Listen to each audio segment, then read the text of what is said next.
So this is from the donor car, and we want this V8 Spindle 5-lug, and it's only a drum brake.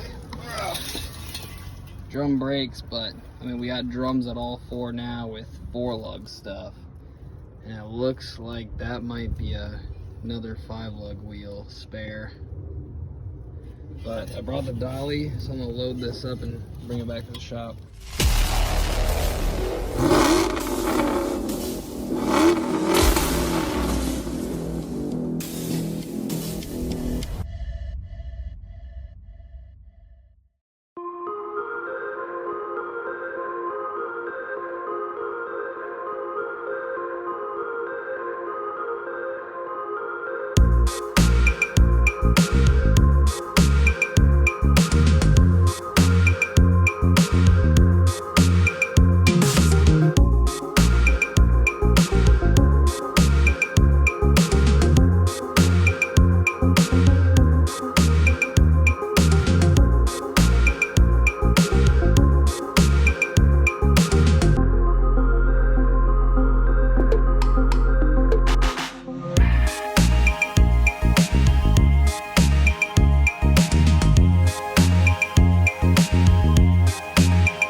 Sausage Pony adventures continuing.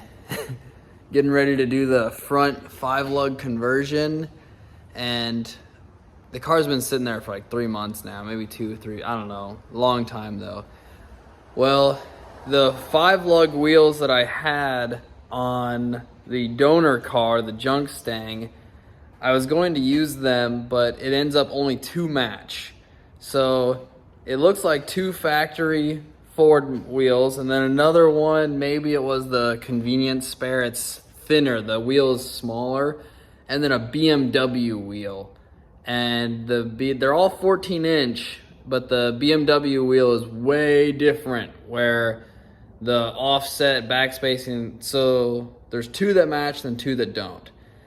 Well, I bought brand new 14-inch tires for it, the off-road tires, and they're on 4-lug wheels. So I was like, well, if I could just keep 4 14-inch tires. See, here's one here. They're pretty awesome. But I'll show you these wheels. So here's one of the steels that I have, and they are rusty and pitted and probably will blow out. I don't know. But I hope that these are good. I don't know. Anyway, I've got that one there and that one there that are 5-lug 14-inch. And I went to the junkyard and they had Ford Ranger wheels which look identical to this wheel, but 5-lug 14-inch. And I was like, man, the price per wheel was $40, which isn't too bad. That'd be $160 in wheels. But I was like, well, see, the thing is 14s actually suck. The only reason I wanted to keep them 14s was because I have brand new tires, which aren't high quality. They were off Amazon. So I was like, well, maybe I'll put these wheels back on. These are here. These are the ones that are all wrong sizes and stuff. You can just see they're different. Oh, God, I'm being attacked.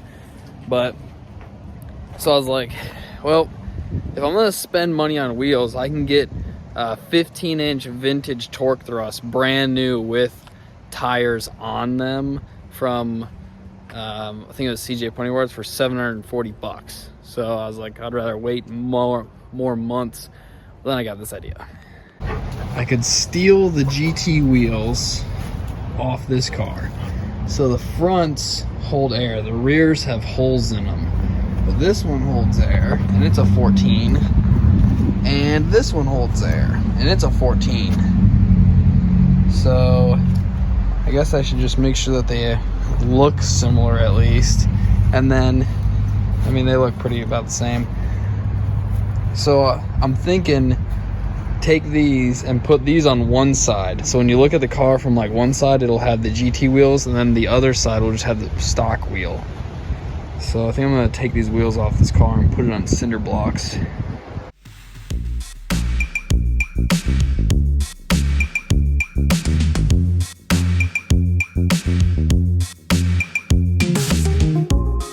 This actually has a shim, so I might have to come back for this.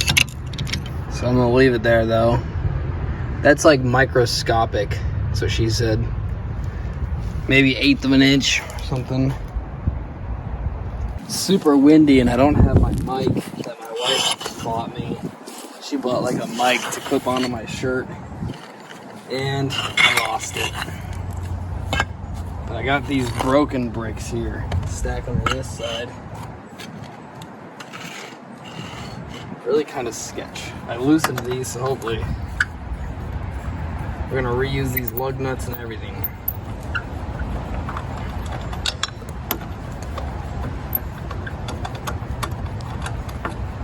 This is the K code, by the way. The K code I saved from the junkyard. Saved as in, I moved it from the junkyard to my junkyard. But, one at a time.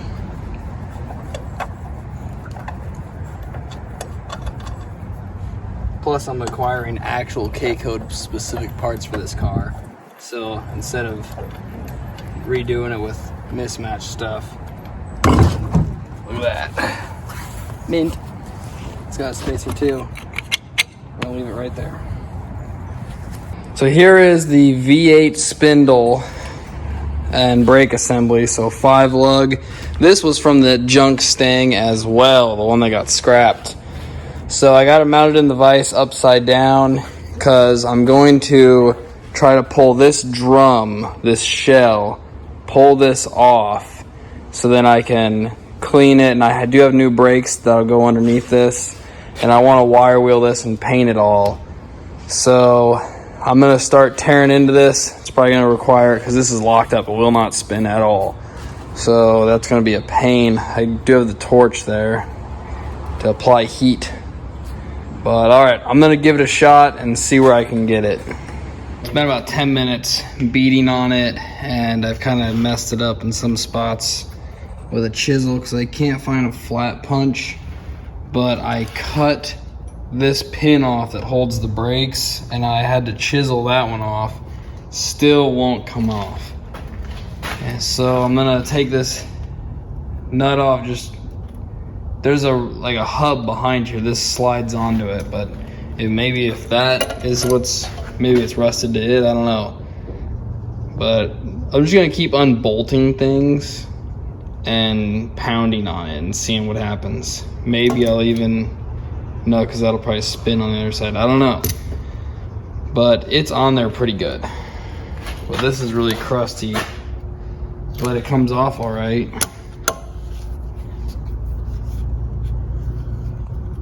Check that out. That's what I was talking about, that hub. See how it's just messed up in there? Well, the bearings are shot. They're ruined, just disgusting. But the main thing we needed was this spindle, because if you remember, this car was a factory V8 car with drum brakes. And, oh God, I lost it. Okay, so we put 4 piston calipers on the front of each one of these with a kit. So, but these brakes were free and I kept everything. So there it is right there. So let's see how good a shape this is. So here it is, the hub and everything. And all these parts. So we're gonna strip that spindle down and then mismatch and just choose the best parts. So that worked out pretty good. Jeez, I almost dropped it. Look at this thing. I should have filmed me dumping all this rust out because it would have made an awesome like slow-mo, but I didn't. This thing's full of cobwebs and rust. I know what you're thinking. Don't reuse those pads. I probably will. Maybe, I don't know. Well, if the ones I have fit, we'll use them. If not, my life will be dependent on these. So I'm gonna strip this thing down.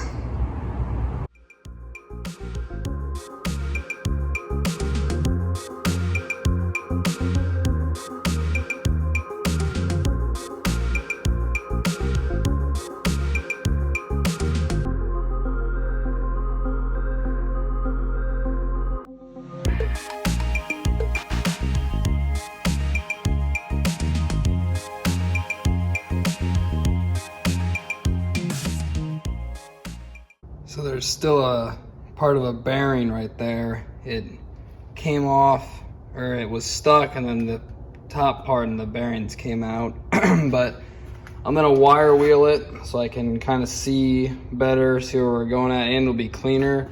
And I should have down here a bearing removal tool somewhere, and then we can pull that right off. Worst case, cut it, but we're gonna wire wheel it.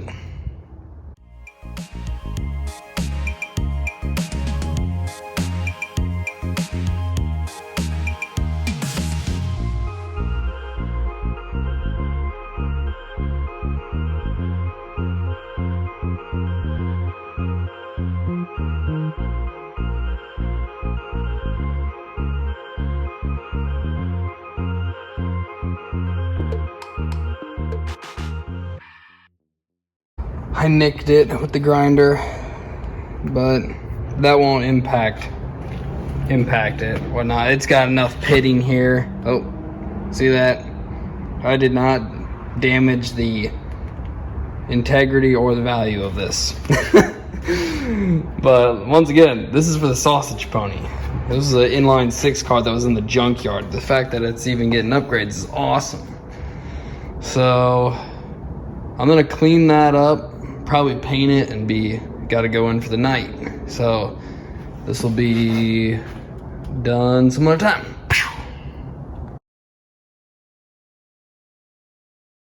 All right, our other spindle is right here. So this is from the same car that was cut up, and I just chopped this right off with a Sawzall. Just removed it. This was basically rusted, but I had finished it off. But there's the whole assembly, and we actually need that rod for the restoration car behind this door. But I'm gonna carry this into the shop and start tearing it down.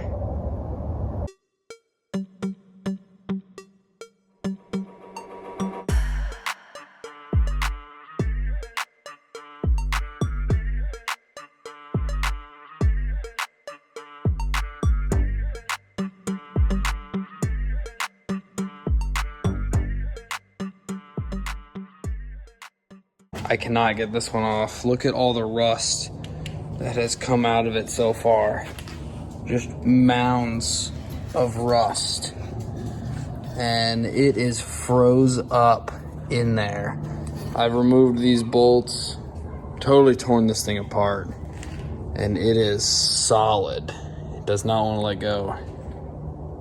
Starting to get it off. So using all kinds of pry bars, and it's coming. But look at this thing. This is the worst one yet. It's just, I mean, just rusted out. So, I don't know. But we're mainly looking for the spindle. If we can salvage any other parts, that'd be great. But we did have a whole nother assembly, one for each side, backup. So we have 4 total that we can take parts from and try to figure out what's all good. Worst case, I'll have to order bearings for those hubs, which I don't want to do. But I'm gonna keep working this baby out.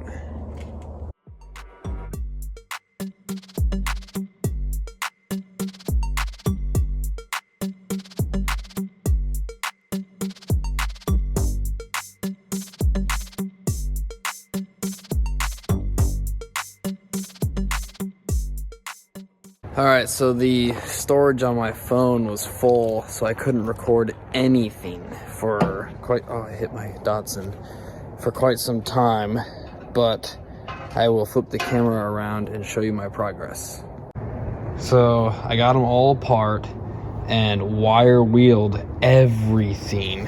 I just spent a lot of time with these, wire wheeling them. And I just painted that one, and I got this one bolted together. This is the driver's side. So this was the second one that I started. So I gotta paint the back of it, the nuts. But I'm gonna get these assemblies this far, and then they can be put on the car, and then repack bearings, put new seals in the back, maybe, I don't know. And then put the little hub on there, do the brakes, all new brakes, and then put the drum on, and then we're ready to roll. But this is the current stage. Just painted this stuff, so it's kind of cold, so you can see the paint is not great, but you'll never see these. All this has to do is has protection so it doesn't rust. That's it. So we got painted, I mean everything's painted, so looks great. It'll look great under the car, even though no one will ever see it. And the next time I work on it, hopefully that's a long time, it'll be clean and not all rusted and garbage. But yes, it's pretty good. I just wire wheeled these with that. I didn't record it at all, but you remember how rusty they looked. Well, we've got some severe pitting and a dog running around with a piece of wood in her mouth. But let's see, right here too, some severe pitting, horrible. And then this one looks like it's better on the inside, but oh, almost dropped it. It has, see, get out of my face, get out of my face. But horrible pitting right there. I would say these wheels, the metal wheel, is completely unsafe and not roadworthy. But I don't have any money to put into the car, but I've got new 14-inch tires, and there's some 14-inch wheels that I think held air. Yeah. So I'm gonna paint them and run them.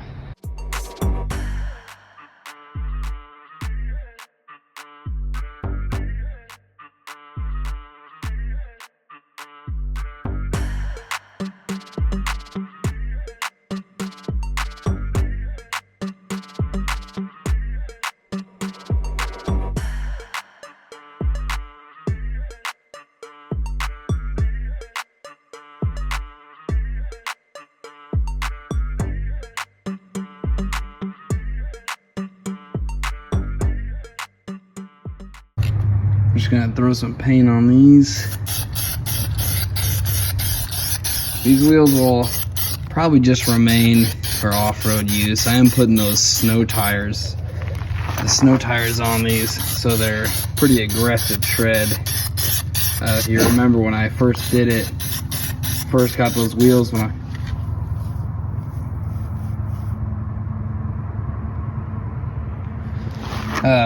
I first got those wheels for the sausage pony, I ordered snow tires, because finding 14-inch tires actually isn't that easy. And I found those ones with super aggressive off-road tread, and they were really soft, and it said they were rated for snow. So, but they were cheap too. They were like, I think they were like $60 a tire. So that's what we're gonna use. Put it on these 14-inch wheels. So I'm just gonna finish painting these bad boys up, and then tomorrow I'll take them and get them mounted. Actually, probably Tuesday or something. Okay, so it's been about a week since I cleaned up the front spindles, and I got the wheels swapped. I'll flip the camera on and show you. So here's the aluminum 4-lug stuff. I'm gonna sell those. And I got these. Look at the tread, by the way. Snow tire tread. Anyway, geez, I took the hardest one to get. Got these mounted, except one of them has a rust hole, and it won't hold air, so they couldn't balance it. It's this one here. So I have to find that hole and weld it shut. And I'll have one tire that's just not balanced. And I thought I was gonna save a bunch of money on the build by using these, and you remember how pitted they were, but just has to keep the car rolling for now. Well, I got in my truck. I was gonna move the truck to the back because you can see the road. There's just so much noise, so I was gonna move my truck, and now my dog's out there too. But anyway, went to start the truck and it's totally dead, and I just parked it here 30 minutes ago. So it started to start slow. It's like 30 degrees and in the 20s lately, and just killed my battery somehow. So nothing was left on, but yeah. Well, anyway, this video is gonna be 2 parts just because my phone has no storage. This is my wife's phone, so I'm gonna make this video. I gotta go because my dog's running into the street. So sorry, but yeah, truck's beeping, but it won't start. My life is chaos. Well, anyway, guys, thanks for watching. Bye.